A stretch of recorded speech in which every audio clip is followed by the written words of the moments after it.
One of the most peaceful district. ఒకప్పుడు రాష్ట్రంలో నేను ముఖ్యమంత్రిగా సమైక్య ఆంధ్రప్రదేశ్లో ఉన్నప్పుడు నెల్లూరుకి ఏ ఎస్పీ అయినా పర్వాలేదు పంపించండి అనేవాడిని. విజయనగరం ఒకటి, నెల్లూరు ఒకటి. అక్కడ నేరాలే చేయరు వాడు. అలాంటి జిల్లాలో ఈసారి లేడీ డాన్స్ కూడా తయారైపోయారు.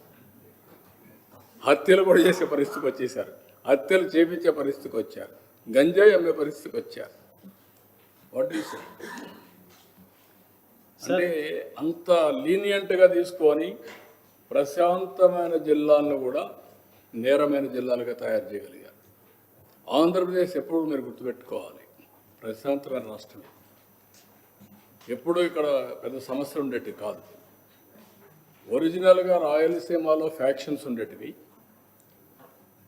తెలంగాణలో ఏజెన్సీ ఏరియాలో తీవ్ర సమస్య ఉండేది, మిగిలిన ప్రాంతం అంతా ప్రశాంతంగా ఉండేది.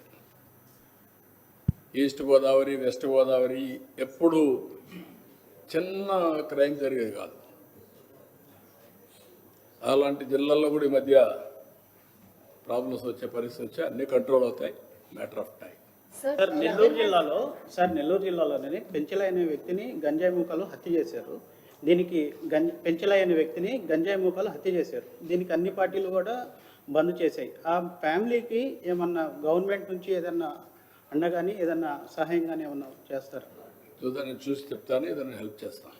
So Jagan has made serious allegations. He's saying in the TDP government right now, it looks like how he's comparing you to Joseph Goebbels basically. He's comparing you to Joseph Goebbels, the chief for the Nazis. ఇవన్నీ ఏంటి? ఇవన్నీ ఏంటి? ఫ్యాక్ట్సే కదా. అలాంటి వాళ్ళకి ఇవన్నీ గ్లోబల్స్ అయినా నడుస్తాయి. రాష్ట్రం బాగుపడితే చూసి ఓరవలేని వాళ్ళకందరికీ గ్లోబల్స్గానే కనపడుస్తాయి. దానికి ఎవరైనా సమాధానం చెప్పలేదు. వేరే ఆ కరెంట్ ఛార్జీలు పెంచకుండా పోవడం కూడా గ్లోబల్ ప్రచారమేనా? నేను కూడా 35,000 కోట్లు వేయాలన్నా అంటే 9,000 కోట్లు కరెంటు వాడకుండా క్యాపిటల్ కాస్ట్ పే చేశారు అని చెప్తే కూడా గ్లోబల్ ప్రచారం. అది తప్పు కదా. అదే వేరే దేశంలో ఏంటే 9,000 కోట్లు పబ్లిక్ ఎక్స్చెక్కర్, ట్యాక్స్ పేయర్స్ మరి నీది కూడా ఉంది. అట్లా మీ వాటా కూడా 1 పైసానో 2 పైసలో 10 పైసలు ఉంటుంది. ఈ రాష్ట్రంలో మీరు భోజనం చేస్తున్నారు, ట్యాక్స్ కడుతున్నారు, మీ డబ్బులు కూడా దాంట్లో ఉంది. ఎందుకు పే చేస్తున్నారు? రాజకీయ నాయకులకు బాధ్యత లేదా? This is where people has to think. Sir, గత ప్రభుత్వంలో చూసుకుంటే జిల్లాలు, కొత్త జిల్లాలు ఏర్పాట్లు అయితే చేశారు, కానీ కనీసం ఆ జిల్లాలో మౌలిక